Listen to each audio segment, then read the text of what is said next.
오늘 밤 편안하게 누워 눈을 감으시고 머나먼 대서양 너머로 시선을 옮겨보십시오. 지금부터 들려드릴 이야기는 황량한 신대륙의 해안에 첫 발을 내디딘 유럽의 이주민들로부터 시작하여 혁명과 전쟁과 분열과 화해를 거듭하며 마침내 세계 최강의 초강대국으로 우뚝 선 한 나라의 기나긴 서사입니다. 자유라는 이름의 꿈을 쫓아 대양을 건넌 자들, 그 꿈을 피로 지켜낸 자들, 그리고 그 꿈의 의미를 놓고 끝없이 갈등하고 또 싸워온 자들의 이야기를 천천히 따라가 보겠습니다. 제1장 대양을 건너온 사람들. 16세기가 저물고 17세기의 여명이 밝아오던 무렵 유럽 대륙은 종교적 박해와 정치적 혼란, 그리고 뼈저린 가난이라는 삼중의 고통 속에서 신음하고 있었습니다. 영국에서는 국교회의 엄격한 통제에 맞서 자신들만의 순수한 신앙을 지키고자 했던 청교도들이 국왕과 주교들의 가혹한 탄압 아래 숨죽여 살아가고 있었고, 네덜란드와 독일의 가난한 농부들은 끊이지 않는 전쟁과 기근에 시달리며 희망이라고는 찾아볼 수 없는 삶의 밑바닥을 기어가고 있었습니다. 이들의 마음속 깊은 곳에는 이 낡고 부패한 구세계를 벗어나 어디에선가 완전히 새로운 삶을 시작하고 싶다는 절박하고도 간절한 갈망이 조용히, 그러나 맹렬하게 타오르고 있었습니다. 그리고 대서양 건너편에는 유럽인들의 발길이 거의 닿지 않은 광활하고 미지의 대륙이 존재했습니다. 스페인은 이미 중남미의 거대한 식민제국을 건설하며 황금과 은을 끝없이 본국으로 실어나르고 있었지만, 북아메리카의 동부 해안은 여전히 울창한 원시림과 끝이 보이지 않는 황야가 펼쳐진 미개척의 땅이었습니다.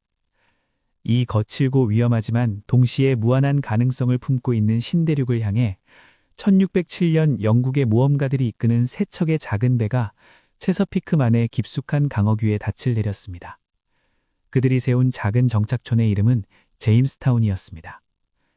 하지만 제임스타운이 안겨준 첫 번째 선물은 풍요가 아니라 끔찍한 시련이었습니다. 뜨거운 여름의 습지에서는 말라리아가 맹렬하게 퍼져나갔고, 겨울이면 살을 에이는 듯한 추위와 지독한 굶주림이 정착민들의 목숨을 하나둘씩 앗아갔습니다. 첫 해 겨울이 지나고 나자 본래 100여 명이 넘던 정착민 중 살아남은 자는 절반에도 미치지 못했습니다. 굶주림에 미쳐가던 한 정착민은 얼어붙은 강가에 쓰러진 동료의 시신 옆에서 떨리는 목소리로 중얼거렸습니다.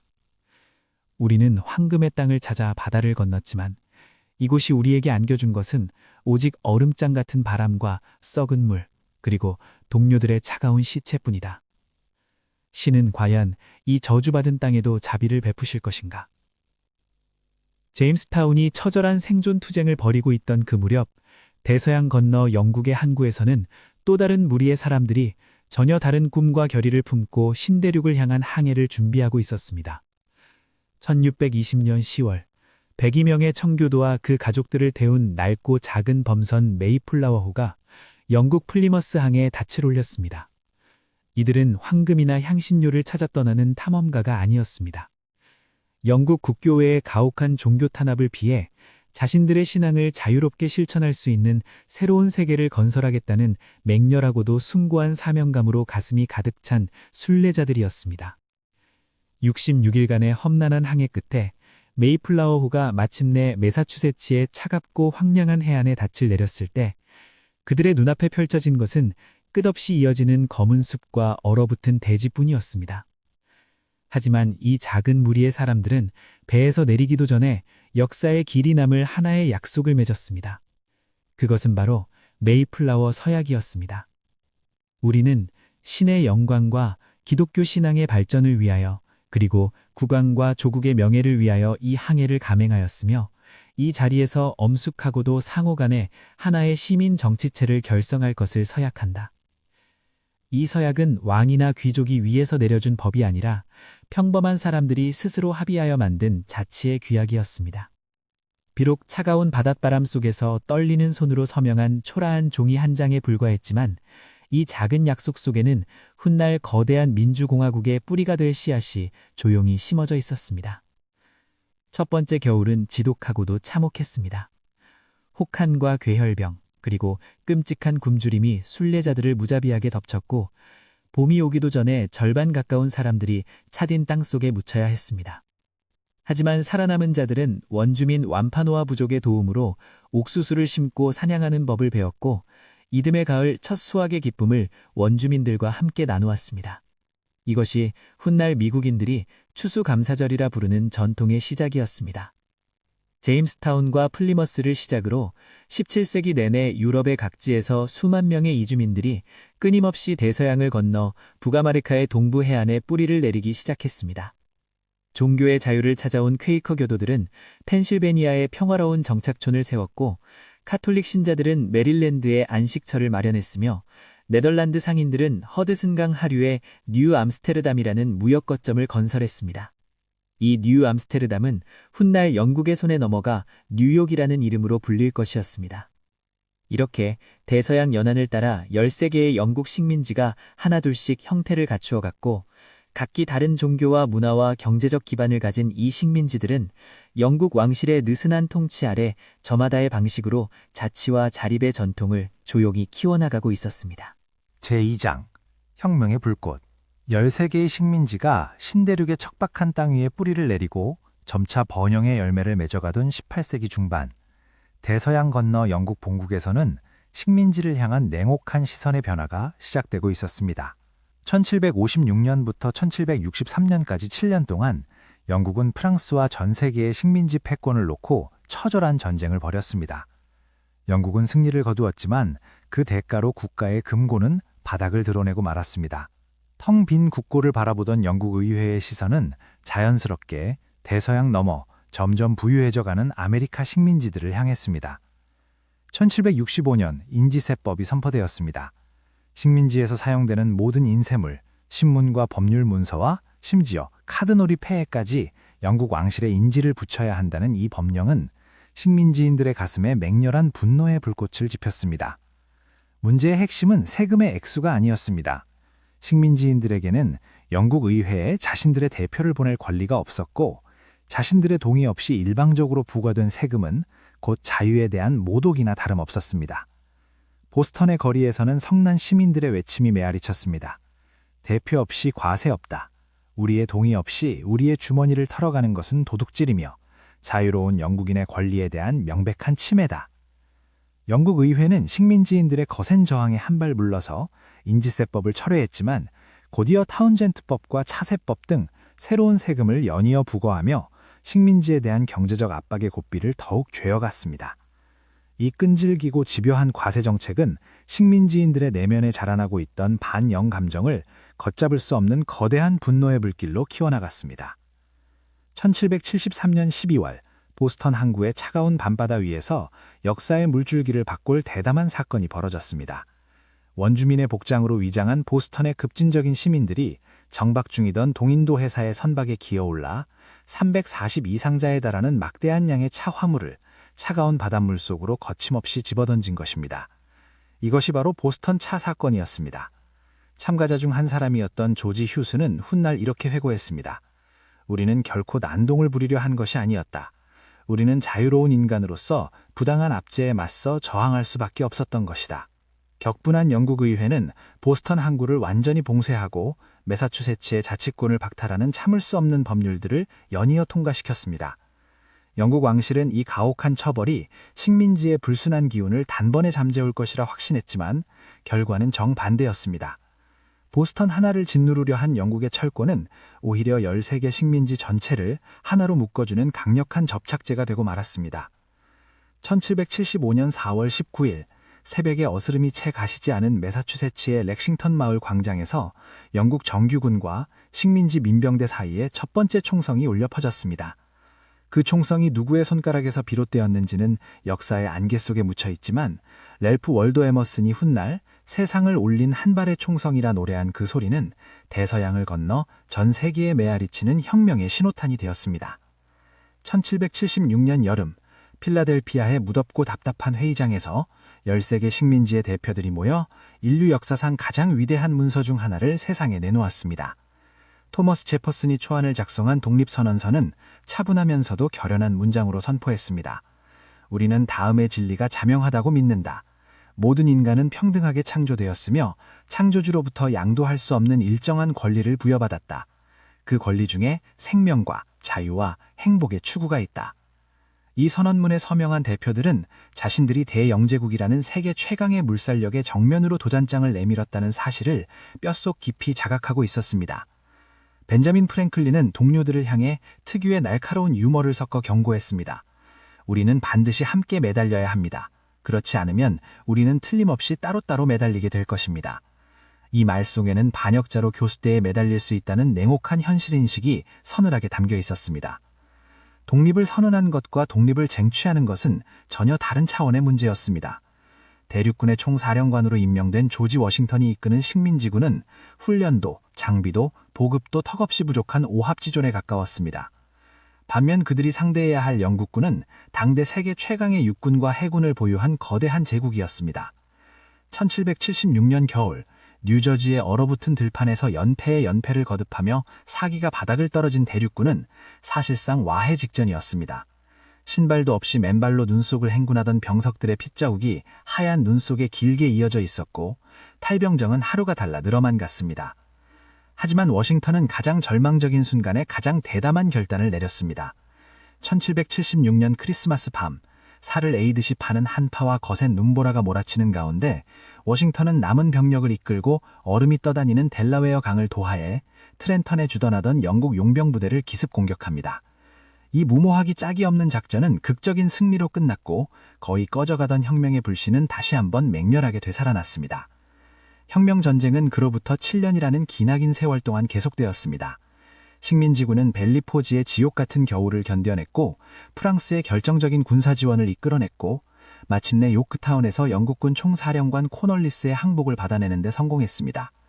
코널리스의 군막대가 세상이 뒤집혔다라는 곡을 연주하는 가운데 영국군이 무기를 내려놓는 그 순간 대서양 연안의 작은 식민지들은 마침내 세계 역사상 전례 없는 실험적인 공화국으로 다시 태어나게 되었습니다. 제3장 새로운 국가의 설계. 독립전쟁의 승리는 13개 식민지의 자유를 안겨주었지만 동시에 이 느슨하게 연결된 주들을 하나의 국가로 묶어낸다는 전혀 새로운 도전을 안겨주었습니다. 전쟁이 끝난 직후 채택된 연합규약 아래에서 중앙정부는 세금을 거둘 권한도 군대를 유지할 힘도 주들 사이의 분쟁을 조정할 능력도 거의 가지지 못한 허약한 존재에 불과했습니다. 1787년 여름 필라델피아의 독립기념관에 각 주의 대표 55명이 모여 이 위기를 타개할 새로운 헌법을 만들기 위한 재헌회의를 열었습니다. 바깥의 매미 소리가 귀를 찢는 듯한 폭염 속에서 대표들은 창문마저 굳게 닫아건 채 넉 달이 넘는 기간 동안 격렬한 토론과 타협을 거듭했습니다. 큰 주와 작은 주, 노예제를 유지하는 남부와 이를 못마땅해 하는 북부, 강력한 연방을 원하는 파와 주의 권리를 고수하려는 파 사이의 갈등은 끊임없이 부딪히며 회의장을 뜨겁게 달궜습니다. 회의의 정신적 지주였던 벤자민 프랭클린은 81세의 노구를 이끌고 매일 회의장에 출석하며 격앙된 대표들에게 타협의 지혜를 설파했습니다. 마지막 날 서명을 마친 프랭클린은 의장석 뒤에 그려진 태양 그림을 가리키며 조용히 말했습니다. 나는 회의가 진행되는 내내 저 태양이 떠오르는 것인지 지는 것인지 알 수 없었소. 하지만 이제 나는 확신을 가지고 말할 수 있소. 저것은 지는 태양이 아니라 떠오르는 태양이요. 이렇게 탄생한 미합중국 헌법은 삼권 분립의 원칙 위에 연방정부와 주정부의 권한을 정교하게 배분하고 국민의 기본적인 권리를 수정헌법 조항으로 보장하는 당대로서는 혁명적이고 전례 없는 통치 구조를 세상에 내놓았습니다.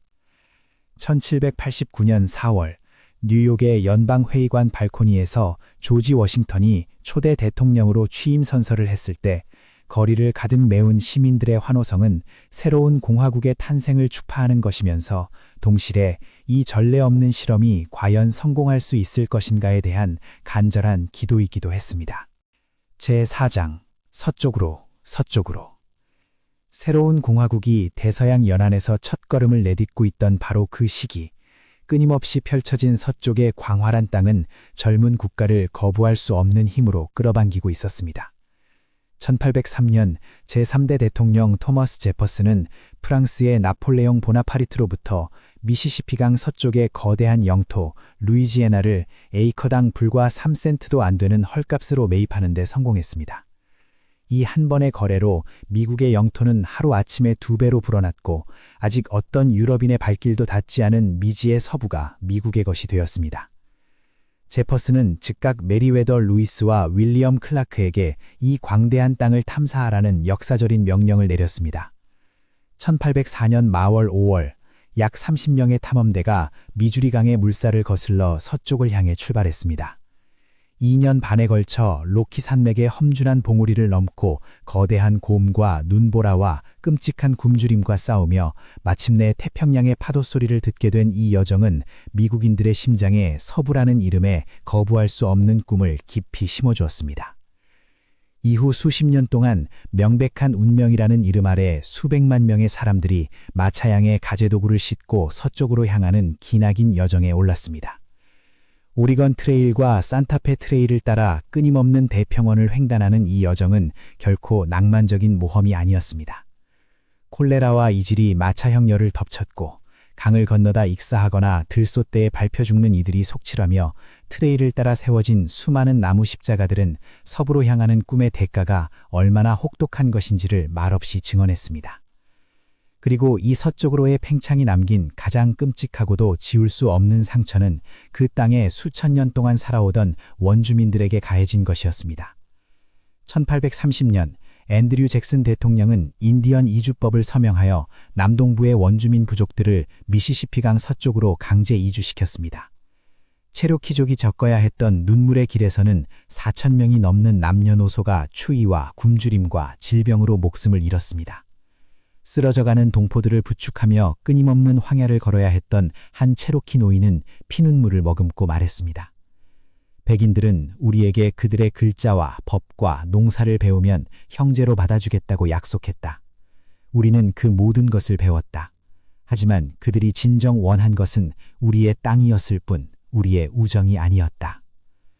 1848년 캘리포니아의 강바닥에서 금이 발견되었다는 소식이 전해지자 전 세계에서 30만 명이 넘는 사람들이 일확천금의 꿈을 안고 서부로 몰려드는 골드러시가 벌어졌습니다. 이 광기 어린 탐욕의 물결 속에서 캘리포니아는 순식간에 미국의 31번째 주로 편입되었고 미국의 국경선은 마침내 대서양에서 태평양까지 대륙을 가로지르게 되었습니다. 하지만 서쪽으로 향하는 이 거침없는 팽창은 국가의 내부에 이미 깊이 골마가고 있던 가장 끔찍한 모순을 더 이상 외면할 수 없는 지경으로 끌고 내고 있었습니다. 새로 편입되는 주에서 노예제를 허용할 것인가 말 것인가를 둘러싼 남과 북의 대립은 나날이 격렬해지고 있었고 이 갈등의 불씨는 이제 걷잡을 수 없이 커져가고 있었습니다. 제5장 분열과 내전. 노예제라는 원죄는 건국의 순간부터 이 젊은 공화국의 심장에 깊이 박힌 가시와도 같은 존재였습니다. 독립선언서가 모든 인간은 평등하게 창조되었다고 전언한 그 순간에도 수십만 명의 아프리카계 사람들이 남부의 면화농장에서 쇠사슬에 묶여 짐승보다 못한 삶을 강요받고 있었습니다. 이 견딜 수 없는 모순은 세월이 흐를수록 더욱 깊어졌고 19세기 중반에 이르러 미국은 노예제를 둘러싸고 돌이킬 수 없는 분열의 벼랑 끝에 서 있었습니다. 1860년 노예제의 확산에 반대하는 공화당의 에이브라햄 링컨이 대통령으로 선출되자 남부의 노예주들은 연방으로부터의 탈퇴를 선언하기 시작했습니다. 사우스캐롤라이나를 시작으로 11개의 남부주가 아메리카 남부연방을 결성하며 연방에서 이탈했고 1861년 4월 12일 새벽에 사우스캐롤라이나 찰스턴 팡에 자리 잡고 있던 썸터 요새를 향해 남부연방군의 대포가 불을 뿜으면서 미국 역사상 가장 끔찍하고 참혹한 내전이 시작되었습니다. 남북전쟁은 형제가 형제에게 총을 겨누는 처절한 살육의 전쟁이었습니다. 북부의 공장지대는 끊임없이 무기와 군수물품을 쏟아내는 산업적 괴물이었지만 남부의 장교들은 뛰어난 전술적 재능으로 초기 전투에서 연이은 승리를 거뒀습니다. 로버트 일리 장군이 이끄는 남부군은 북버지니아의 전터에서 숫자와 장비의 열세를 탁월한 기동전으로 극복하며 북부군에게 뼈저린 패배를 안겨주었습니다. 하지만 1863년 7월 펜실베니아의 작은 마을 게티스버그에서 전쟁을 결정짓는 거대한 전투가 벌어졌습니다. 3일 동안 계속된 이 처절한 혈전에서 양측을 합쳐 5만 명이 넘는 사상자가 발생했고, 남부군의 마지막 대공세인 피켓의 돌격이 북부군의 방어선 앞에서 차참하게 무너져 내리면서 전세는 돌이킬 수 없이 북부 쪽으로 기울었습니다. 같은 해 링컨은 노예 해방 선언을 발표하여 남부 연방 지역 내의 모든 노예를 자유인으로 선포했습니다. 그리고 그해 남음 11월 수만 명의 전사자가 잠든 게티스버그의 전장터에서 링컨은 인류 역사에 길이 남을 연설을 했습니다. 87년 전 우리 선조들은 이 대륙 위에 자유 속에서 잉태되고 모든 인간은 평등하게 창조되었다는 명제에 받쳐진 새로운 나라를 세웠습니다. 지금 우리는 거대한 내전에 휩싸여 그렇게 잉태되고 그렇게 받쳐진 어떤 국가도 오래 지속할 수 있는지를 시험받고 있습니다. 링컨의 게티스버그 연설은 불과 2분 남짓한 짧은 연설이었지만 그 속에 담긴 민주주의와 평등에 대한 깊은 신념은 수백 년이 지난 지금까지도 전 세계의 사람들의 가슴을 뜨겁게 울리고 있습니다. 전쟁은 1865년 4월 리 장군이 에포메톡스 법원에서 북부군의 율리시스 그랜트 장군에게 항복함으로써 끝을 맺었습니다. 4년 동안 이어진 이 끔찍한 전쟁으로 62만 명이 넘는 미국인이 목숨을 잃었습니다. 이는 미국이 참전한 다른 모든 전쟁의 전사자를 합친 것보다도 많은 숫자였습니다. 연방은 보존되었고 노예제는 폐지되었지만 전쟁이 남긴 상처는 너무나도 깊고 아팠습니다. 그리고 승리의 기쁨을 채 누리기도 전인 4월 14일 밤 워싱턴의 포드 극장에서 링컨은 남부 동조자 존 윌크스 부스의 총탄에 쓰러져고 맙니다. 총성이 울린 직후 극장은 아비규환의 도가니로 되냈고 이튿날 아침 숨을 거둔 링컨의 곁에서 전쟁 장관 에드윈 스탠턴은 눈물을 흘리며 말했습니다. 이제 그분은 역사에 속하게 되었다. 제6장 강철의 시대. 남북전쟁의 포화가 멈추고 재건의 시대를 거치는 동안 미국이라는 거대한 나라의 내부에서는 전혀 다른 종류의 혁명이 천둥 같은 굉음을 내며 시작되고 있었습니다. 그것은 강철과 증기와 전기가 만들어낸 산업혁명이었습니다. 19세기 후반 미국의 대지를 가로지르는 철도가 대륙의 반대편까지 뻗어나갔습니다. 1869년 마을 열흘 유타주의 프로먼터리 서밋에서 동쪽에서 출발한 유니언 퍼시픽 철도와 서쪽에서 출발한 센트럴 퍼시픽 철도가 마침내 만났고 황금못이 마지막 침묵에 박히는 순간 전국의 전보선이 일제히 울려 대륙 횡단철도의 완성을 알렸습니다. 이 한 줄기 철길은 대서양과 태평양을 하나로 연결하며 미국을 세계 최대의 단일 시장으로 탈바꿈시키는 강철의 동맥이 되었습니다. 앤드류 카네기는 스코틀랜드에서 이민 온 가난한 소년에서 출발하여 미국 철강 산업의 절대적인 제왕으로 군림했고, 존 디 록펠러는 스탠다드 오일이라는 거대한 석유 제국을 건설하여 미국 석유 정제의 90% 이상을 독점하는 전례 없는 부를 축적했으며, JP 모건은 월스트리트에 앉아 국가의 금융 시스템 전체를 좌지우지하는 금융의 제왕이 되었습니다. 이들을 사람들은 도금 시대의 강도 남작이라 불렀습니다.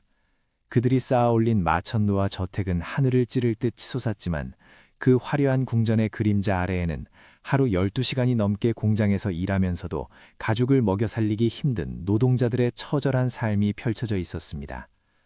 바로 이 시기에 대서양 건너 유럽과 아시아에서는 미국이라는 약속의 땅을 향한 거대한 인구의 이동이 시작되고 있었습니다. 1892년 뉴욕항의 앨리스 섬의 이민심사소가 문을 연 이래 이탈리아와 아일랜드, 폴란드와 러시아, 그리스와 중국에서 수백만의 사람들이 자유의 여신상을 눈물 속에 바라보며 새로운 삶의 첫 발을 내디뎠습니다. 자유의 여신상의 발취에 새겨진 에마 레자러스의 시인은 이렇게 외치고 있었습니다. 지치고 가난한 너희들, 자유롭게 숨쉬기를 갈망하는 너희의 군중들을 내게 보내다오. 제7장 세계의 무대로. 20세기의 문이 열리면서 미국은 더 이상 대서양과 태평양이라는 두 대양 뒤에 숨어 자신만의 일에 몰두하는 고립된 나라로 남아있을 수 없었습니다. 1914년 유럽 대륙에서 제1차 세계대전이라는 인류 역사상 유례없는 대학살이 시작되었을 때 미국은 처음에는 중립을 선언하며 전쟁에서 한 발 물러서 있었습니다. 하지만 독일 잠수함이 미국 선박과 시민들을 무차별 공격하고 독일이 멕시코에 미국을 공격하라고 부추기는 침엄한 전보가 폭로되면서 우드로 윌슨 대통령은 마침내 1917년 참전을 결정합니다. 윌슨은 의회 연설에서 선언했습니다. 세계는 반드시 민주주의를 위해 안전한 곳이 되어야 합니다. 200만 미국 원정군의 투입은 지쳐있던 연합군에 결정적인 힘을 보태주었고 1918년 11월 전쟁은 끝이 났습니다. 미국은 이제 세계 정치의 중심 무대에 올라선 것이었습니다. 전쟁이 끝난 뒤 찾아온 1920년대는 미국 역사상 가장 화려하고 광란적인 시대로 기억되고 있습니다. 재즈 음악이 할렘의 클럽에서 전국으로 퍼져나갔고 자동차가 거리를 가득 메웠으며 라디오가 모든 가정에 보급되면서 대중문화의 시대가 활짝 열렸습니다. 주식시장은 하루가 다르게 천정부지로 치솟았고 미국인들은 이 끝없는 번영이 영원히 계속될 것이라는 달콤한 환상에 깊이 취해 있었습니다. 하지만 1929년 10월 29일, 검은 화요일이라 불리는 그날, 월스트리트의 주식시장이 한순간에 바닥으로 곤두박질 치면서 미국인들의 황금빛 꿈은 산산조각 나고 말았습니다. 대공황이 미국 전역을 휩쓸었습니다. 은행은 줄줄이 파산했고 공장은 문을 닫았으며 수백만의 사람들이 하루아침에 일자리와 집과 저축을 모두 잃었습니다. 빵 한 조각을 얻기 위해 끝없이 이어지는 줄에 서 있던 사람들의 눈빛에는 어제까지만 해도 세상 모든 것이 가능할 것 같던 나라에 대한 깊은 배신감과 처절한 절망이 서려 있었습니다. 1933년 이 끝없는 절망의 한복판에서 프랭클린 D. 루즈벨트가 대통령으로 취임했습니다. 그는 취임 연설에서 두려움에 짓눌린 국민들에게 힘차고도 따뜻한 목소리로 선언했습니다. 우리가 두려워해야 할 유일한 것은 두려움 그 자체입니다.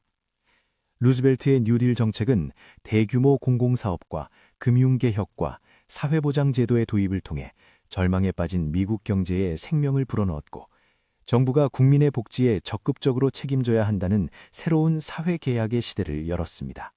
제8장 세계대전과 초강대국의 부상. 대공황의 그림자가 서서히 걷히고 있던 바로 그 무렵, 대서양과 태평양 건너편에서는 인류 역사상 가장 거대하고 참혹한 전쟁의 먹구름이 몰려오고 있었습니다.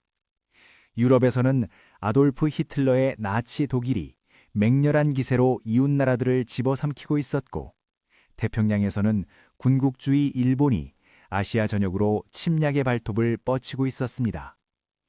1941년 12월 7일, 일본 해군의 전투기들이 하와이 진주만의 미국 태평양 함대를 기습 공격했습니다. 맑고 고요했던 일요일 아침의 하늘이 순식간에 검은 연기와 화염으로 뒤덮였고 2,400여 명의 미국인이 목숨을 잃었습니다. 이튿날 루스벨트 대통령은 의회 연설에서 침통하면서도 단호한 목소리로 선언했습니다. 어제 1941년 12월 7일, 이날은 치욕 속에 영원히 기억될 날입니다. 미국은 일본과 독일에 동시에 선전포고를 하며 제2차 세계대전에 뛰어들었습니다. 미국의 참전은 전장의 판도를 근본적으로 바꾸어 놓았습니다. 디트로이트의 자동차 공장들은 하루아침에 전차와 폭격기를 쏟아내는 거대한 군수 공장으로 변모했고, 여성들이 남성들이 떠난 공장의 빈자리를 채우며 리벳공 로지라는 상징적인 이름으로 전시 생산의 주역이 되었습니다. 1944년 6월 6일, 연합군은 노르망디 해안에 인류 역사상 최대 규모의 상륙 작전을 감행했습니다. 오마하 비치의 피비린내 나는 해변에서 쏟아지는 기관총 세례를 뚫고 절벽을 기어오른 병사들의 이야기는 자유를 위한 가장 처절한 희생의 기록으로 영원히 남아 있습니다. 1945년 5월, 히틀러의 자살과 함께 유럽에서의 전쟁은 끝났지만 태평양에서의 전쟁은 계속되고 있었습니다. 해리 S. 트루먼 대통령은 전쟁을 끝내기 위해 인류 역사상 가장 끔찍하고도 돌이킬 수 없는 결정을 내렸습니다. 1945년 8월 6일과 9일, 히로시마와 나가사키에 원자폭탄이 투하되었고 두 도시는 한순간에 지옥으로 변했습니다. 일본의 항복으로 전쟁은 끝났지만 핵무기라는 판도라의 상자는 한 번 열리면 다시는 닫을 수 없는 것이었습니다. 제2차 세계대전이 끝난 뒤 세계의 질서는 근본적으로 재편되었습니다. 유럽과 아시아의 옛 강대국들은 전쟁의 폐허 속에서 허우적거리고 있었고 그 공백을 채운 것은 전쟁의 본토 피해를 거의 입지 않은 채 압도적인 경제력과 군사력을 갖추게 된 미국이었습니다. 미국은 마셜 플랜을 통해 유럽의 재건에 막대한 자금을 쏟아부었고 유엔과 나토의 창설을 주도하며 자유세계의 맹주로서 전후 국제 질서의 설계자 역할을 자임했습니다. 하지만 이 새로운 세계에는 미국의 패권을 도전하는 또 하나의 거대한 세력이 철의 장막 너머에서 맹렬하게 성장하고 있었습니다. 소비에트 연방이라는 이름의 공산주의 제국이었습니다. 제9장 냉전, 얼어붙은 대결. 2차 세계대전에서 나치 독일을 무찌르기 위해 어깨를 나란히 했던 미국과 소련은 공동의 적이 사라지자마자 서로를 향한 깊은 불신과 이념적 적대감을 더 이상 감추지 않았습니다. 자유민주주의와 자본주의를 내세우는 미국과 공산주의 혁명의 세계적 확산을 꿈꾸는 소련 사이의 대립은 전 세계를 두 진영으로 갈라놓았습니다. 양국은 직접적인 전면전만은 피했지만 핵무기라는 절대적인 파괴력을 서로의 심장에 겨눈 채 40년이 넘는 세월 동안 팽팽하고도 서늘한 긴장의 줄다리기를 계속했습니다. 1950년 한반도에서 냉전의 첫 번째 열전이 터졌습니다. 소련의 지원을 받은 북한이 남한을 침공하자 미국은 유엔군을 이끌고 참전했고 3년간의 처절한 전쟁 끝에 한반도는 다시 38도선을 사이에 두고 분단된 채 남겨졌습니다. 이후에도 냉전의 그림자는 베를린에서 쿠바까지, 베트남의 밀림에서 중동의 사막까지 전 세계 구석구석에 드리워졌습니다. 1962년 10월, 소련이 쿠바에 핵미사일 기지를 건설하고 있다는 정보가 백악관에 도달했을 때 인류는 핵전쟁의 문턱에 가장 가까이 다가섰습니다. 존 F 케네디 대통령은 쿠바에 대한 해상 봉쇄를 선포하고 소련의 미사일의 철수를 요구했습니다. 13일 동안 세계는 숨을 죽이고 두 초강대국의 치킨 게임을 지켜봐야 했으며 마침내 소련의 지도자 니키타 흐루쇼프가 미사일 철수에 동의하면서 인류는 간신히 핵전쟁의 나락에서 벗어날 수 있었습니다. 하지만 냉전이 미국에 안겨준 가장 깊고도 아픈 상처는 베트남 전쟁이었습니다. 공산주의의 확산을 막겠다는 도미노 이론에 따라 미국은 남베트남에 점점 더 깊이 개입했고 케네디의 암살 이후 린든 B 존슨 대통령 시기에 미국의 참전 규모는 50만 명이 넘는 수준으로 급격히 확대되었습니다. 하지만 게릴라전에 능숙한 북베트남군과 베트콩을 상대로 미국의 첨단 무기와 압도적인 화력은 기대만큼의 성과를 거두지 못했습니다. 텔레비전을 통해 전해지는 전쟁의 참상은 미국 시민들의 양심에 깊은 충격을 안겨주었고 전국의 대학 캠퍼스와 도심에서는 전쟁에 반대하는 거대한 물결이 일어났습니다.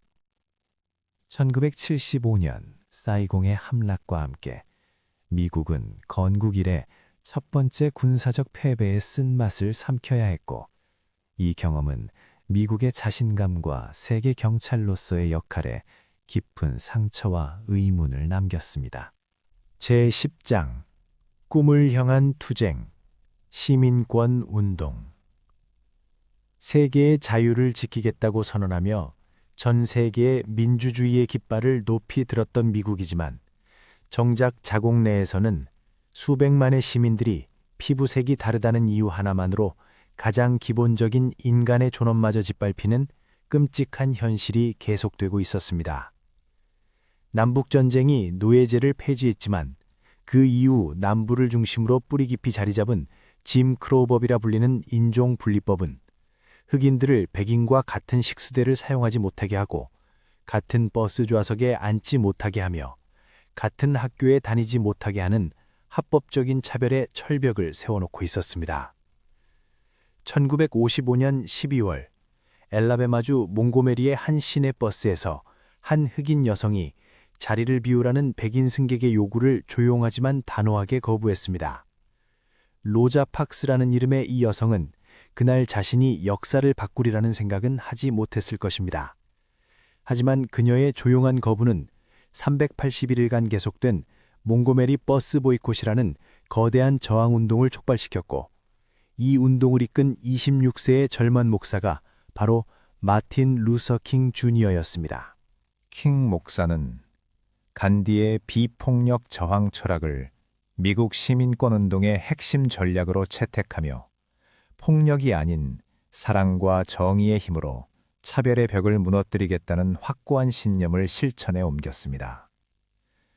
1963년 8월 워싱턴 DC의 린컨 기념관 앞에 25만 명이 운집한 역사적인 집회에서 킹 목사는 인류의 양심을 울리는 연사를 펼쳤습니다. 나에게는 꿈이 있습니다. 언젠가 이 나라가 일어나 모든 인간은 평등하게 창조되었다는 이 나라의 신조를 참된 의미로 실현하는 날이 오리라는 꿈이 있습니다. 나에게는 꿈이 있습니다. 언젠가 조지아의 붉은 언덕 위에서 옛 노예의 자손들과 옛 노예 주인의 자손들이 형제의 식탁에 함께 둘러앉을 수 있으리라는 꿈이 있습니다. 시민권 운동은 결코 평탄한 길이 아니었습니다. 엘라베마주 버밍엄에서는 평화로운 시위대에 경찰이 고압 소방호수와 경찰견을 동원한 끔찍한 폭력이 자행되었고, 미시시피에서는 흑인 유권자 등록을 돕던 활동가들이 살해당했으며 수많은 흑인 교회가 폭탄 테러를 당했습니다. 하지만 시민들의 피와 눈물로 물든 이 맹렬한 투쟁은 마침내 1964년 시민권법과 1965년 투표권법이라는 역사적인 입법 성과를 이끌어냈습니다. 인종에 따른 차별을 법률로 금지하고 모든 시민의 투표권을 보장하는 이 법률들은 미국 사회의 근본적인 변화를 이끌어낸 시민권운동의 가장 빛나는 성과였습니다. 제11장 변화의 시대, 흔들리는 미국. 시민권운동의 열기가 미국 사회를 근본부터 뒤흔들고 있던 1960년대와 70년대는 미국 역사상 가장 격동적이고 혼란스러운 시기이기도 했습니다. 1963년 케네디 대통령의 암살, 1968년 킹 목사와 로버트 케네디의 연이은 암살은 미국인들의 마음속에 깊은 상실감과 불안감을 심어주었습니다. 베트남 전쟁에 대한 반전운동, 여성 해방운동, 환경운동 등 기존의 질서에 도전하는 수많은 사회운동이 동시다발적으로 분출하며 미국 사회는 세대와 이념과 가치관에 따라 깊이 분열되었습니다. 1974년 워터게이트 사건이라는 전례 없는 정치적 스캔들이 백악관을 뒤흔들었습니다. 리처드 닉슨 대통령이 민주당 본부에 대한 도청과 이를 은폐하려는 시도에 관여한 사실이 밝혀지면서 닉슨은 미국 역사상 최초로 대통령직에서 사임하는 치욕을 맞아야 했습니다. 이 사건은 미국인들의 정부에 대한 신뢰를 뿌리채 흔들었고 제도와 권력에 대한 깊은 회의와 냉소의 씨앗을 뿌렸습니다. 경제적으로도 미국은 고전을 면치 못했습니다. 1973년 중동 전쟁을 계기로 아랍 산유국들이 석유 수출을 금지하면서 유가가 폭등했고, 미국 경제는 물가 상승과 경기 침체가 동시에 찾아오는 스태그플레이션이라는 새로운 괴물에 시달려야 했습니다. 주유소 앞에 끝없이 이어지는 줄, 치솟는 물가, 늘어나는 실업. 제2차 세계대전 이후 끝없이 상승하기만 할 것 같았던 미국의 자신감은 심각한 타격을 입었습니다. 이 혼란과 자기의심의 시대를 지나 1980년대에 접어들면서 미국에는 새로운 바람이 불기 시작했습니다. 전직 할리우드 배우 출신의 정치인 로널드 레이건이 대통령에 당선된 것입니다. 레이건은 특유의 낙관적이고 따뜻한 카리스마로 미국인들에게 다시 한번 미국의 위대함을 믿으라고 호소했습니다. 그는 감세와 규제 완화를 통한 경제 부흥을 약속했고 소련을 악의 제국이라 규정하며 대대적인 군비 증강을 추진했습니다. 제12장 냉전의 종식과 유일 초강대국 1989년 11월 9일 전 세계가 텔레비전 화면 앞에서 숨을 죽이고 지켜보는 가운데 28년간 베를린을 동과 서로 갈라놓았던 콘크리트 장벽이 마침내 무너져 내렸습니다. 환호하는 시민들이 망치와 곡괭이로 장벽을 부수는 그 역사적인 장면은 냉전이라는 거대한 시대가 종말을 향해 달려가고 있음을 온 세계에 알리는 가장 강력한 상징이 되었습니다. 그로부터 2년 뒤인 1991년 12월 25일 크렘린궁의 첨탑에서 소비에트 연방의 붉은 깃발이 내려지고 러시아의 삼색기가 올라갔습니다. 소련은 역사의 뒤안길로 사라졌고 미국은 지구상에 유일하게 남은 초강대국으로 우뚝 서게 되었습니다. 1990년대는 미국의 전례 없는 번영의 시대를 안겨주었습니다. 인터넷이라는 혁명적인 기술이 세상을 근본적으로 변화시키기 시작했고 실리콘밸리의 차고에서 시작된 작은 벤처 기업들이 세계를 지배하는 거대한 기술 제국으로 성장해 나갔습니다. 빌 클린턴 대통령 시기에 미국 경제는 장기간의 호황을 누렸고 연방정부의 재정은 수십 년 만에 흑자를 기록하기에 이르렀습니다. 역사의 종말이라는 말이 나올 정도로 자유민주주의와 시장경제가 인류 문명의 최종적인 승리를 거둔 것처럼 보였습니다. 제13장 9.11 그리고 끝없는 전쟁. 하지만 이 승리감에 젖어 있던 미국을 향해 전혀 예상치 못한 곳에서 끔찍한 악몽이 날아들었습니다. 2001년 9월 11일 화창한 가을 아침, 알카에다 테러리스트들이 납치한 4대의 민간 여객기 중 2대가 뉴욕 맨해튼의 세계무역센터 쌍둥이 빌딩에 연이어 돌진했습니다. 수천 명의 사무원들이 일상적인 아침을 시작하고 있던 거대한 건물은 충격과 화염에 휩싸였고 전 세계가 텔레비전 화면 앞에서 경악하는 가운데 쌍둥이 빌딩은 거대한 먼지구름을 일으키며 무너져 내렸습니다. 세 번째 비행기는 워싱턴의 펜타곤을 강타했고 네 번째 비행기는 승객들의 영웅적인 저항 끝에 펜실베니아의 들판에 추락했습니다. 이날 하루에 2,977명의 무고한 생명이 사라졌습니다. 9.11 테러는 미국의 영혼에 지울 수 없는 깊고 검은 상처를 남겼습니다. 조지 W. 부시 대통령은 테러와의 전쟁을 선포하고 아프가니스탄과 이라크에 대한 군사작전을 감행했습니다. 아프가니스탄에서 알카에다의 근거지와 탈레반 정권을 무너뜨린 것은 신속했지만 뒤이은 이라크 전쟁은 사당 후세인 정권이 대량 살상 무기를 보유하고 있다는 정보가 잘못된 것으로 밝혀지면서 미국의 국제적 신뢰에 깊은 상처를 남겼습니다.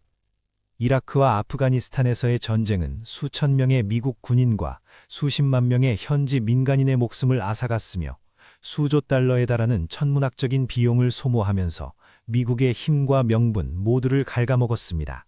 제14장 희망과 분열의 21세기 테러와의 전쟁이라는 어두운 터널 한가운데에서 2008년 미국은 건국 232년 만에 처음으로 아프리카계 미국인 대통령을 선출하는 역사적인 순간을 맞이했습니다. 버락 오바마의 당선은 노예제와 인종차별이라는 미국 역사의 가장 깊은 상처를 치유할 수 있으리라는 거대한 희망의 상징이었습니다. 시카고의 그랜트 파크에 모인 수십만 인파 앞에서 오바마는 감격에 젖은 목소리로 선언했습니다. 미국에서 변화가 찾아왔습니다. 만약 아직도 미국이 모든 것이 가능한 곳인지 의심하는 사람이 있다면 오늘 밤이 그 답입니다. 하지만 오바마의 당선과 거의 동시에 터진 2008년 금융위기는 미국 경제를 대공황 이후 최악의 수렁으로 몰아넣었습니다. 서브프라임 모기지 사태로 촉발된 이 위기는 월스트리트의 거대 투자은행들을 무너뜨리고 수백만 가정이 집을 잃게 만들었으며 전 세계 경제를 연쇄적인 공황으로 끌어들였습니다. 오바마 행정부는 대규모 구제금융과 경기 부양책을 통해 경제 붕괴를 막아냈지만 그 과정에서 정부의 역할과 규모를 둘러싼 미국 사회의 이념적 분열은 더욱 깊어져만 갔습니다. 보수적인 미국인들 사이에서는 월스트리트의 탐욕에 대한 분노와 워싱턴 기득권층에 대한 환멸, 급변하는 사회와 경제 속에서 자신들이 뒤처지고 있다는 불안감이 점점 더 강렬하게 타오르고 있었습니다. 한편 진보적인 미국인들은 여전히 해소되지 않는 인종 간 불평등과 심화되는 경제적 양극화에 깊은 좌절감을 느끼고 있었습니다. 미국이라는 거대한 나라는 마치 같은 땅 위에 서로 다른 두 개의 세계가 공존하는 것처럼 갈라지고 있었습니다. 제15장 도널드 트럼프 그리고 미국의 갈림길. 이 분열의 깊은 균열 속에서 2016년 미국 정치에 전례 없는 지각 변동이 일어났습니다. 뉴욕의 부동산 재벌이자 텔레비전 스타였던 도널드 트럼프가 정치 경험이 전무한 완전한 아웃사이더로서 공화당의 대통령 후보에 올랐고 거의 모든 언론과 여론조사의 예측을 뒤엎고 민주당의 힐러리 클린턴을 꺾어 제45대 미국 대통령에 당선된 것입니다. 트럼프는 미국을 다시 위대하게라는 간결하고도 강렬한 구호를 앞세우며 기존 정치 질서에 대한 환멸과 분노를 느끼는 수백만 미국인들의 목소리를 대변했습니다. 러스트벨트라 불리는 중서부 공업지대에서 공장이 문을 닫고 일자리가 사라지는 것을 무기력하게 지켜봐야 했던 노동자들, 급격한 인구 구성의 변화 속에서 자신들의 전통적인 삶의 방식이 위협받고 있다고 느꼈던 백인 중산층, 워싱턴의 정치인들이 자신들의 목소리를 외면하고 있다는 깊은 배신감에 사로잡힌 시골 지역의 주민들, 이들에게 트럼프는 자신들의 분노와 좌절을 가감없이 대변해주는 유일한 인물로 여겨졌습니다. 트럼프의 대통령 재임 기간은 미국 사회의 분열을 더욱 극적으로 드러낸 시기였습니다.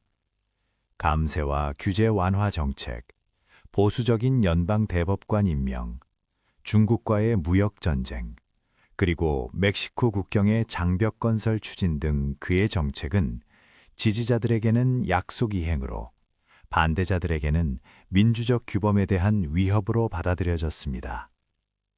2020년 초 코로나19 팬데믹이 미국을 강타하면서 정치적 분열은 공중보건의 영역까지 침투했고 마스크 착용과 봉쇄 조치를 둘러싼 갈등은 미국 사회가 얼마나 깊이 분열되어 있는지를 적나라하게 보여주었습니다. 2020년 대통령 선거에서 트럼프는 민주당의 조 바이든에게 패했지만 선거 결과를 인정하지 않았습니다. 2021년 1월 6일 워싱턴 DC의 연방의사당에서 선거 결과의 인증 절차가 진행되던 바로 그 시간에 수천 명의 트럼프 지지자들이 의사당 건물에 난입하는 전례 없는 사태가 벌어졌습니다. 미국 민주주의의 심장부인 의사당이 자국민들에 의해 물리적으로 점거당한 이 충격적인 장면은 전 세계에 생중계되었고 미국의 민주주의가 과연 얼마나 견고한 것인지에 대한 깊은 의문을 전 세계에 던졌습니다. 그리고 2024년 도널드 트럼프는 다시 한번 대통령 선거에 출마하여 민주당의 카말라 해리스를 꺾고 제47대 미국 대통령으로 당선되었습니다. 2025년 1월 20일 취임한 트럼프의 백악관 복귀는 미국이라는 나라가 여전히 자신의 정체성과 미래의 방향을 놓고 맹렬하고도 치열한 내적 투쟁을 계속하고 있음을 보여주는 것이었습니다. 마무리. 끝나지 않은 실험. 1620년 메이플라워호의 갑반 위에서 떨리는 손으로 서약서에 서명하던 순례자들로부터 21세기 분열된 미국의 유권자들에 이르기까지 미국의 역사는 언제나 자유와 평등이라는 숭고한 이상과 탐욕과 차별이라는 인간의 어두운 본성이 끊임없이 충돌하고 화해하고 또다시 충돌하는 기나긴 투쟁의 기록이었습니다. 독립선언서가 선포한 모든 인간은 평등하게 창조되었다는 약속은 처음 그것이 쓰여졌을 때에는 백인 남성 재산 소유자만을 위한 것이었지만 이후 수많은 세대에 걸친 피와 눈물과 투쟁을 통해 그 의미는 점차 확장되어 왔습니다.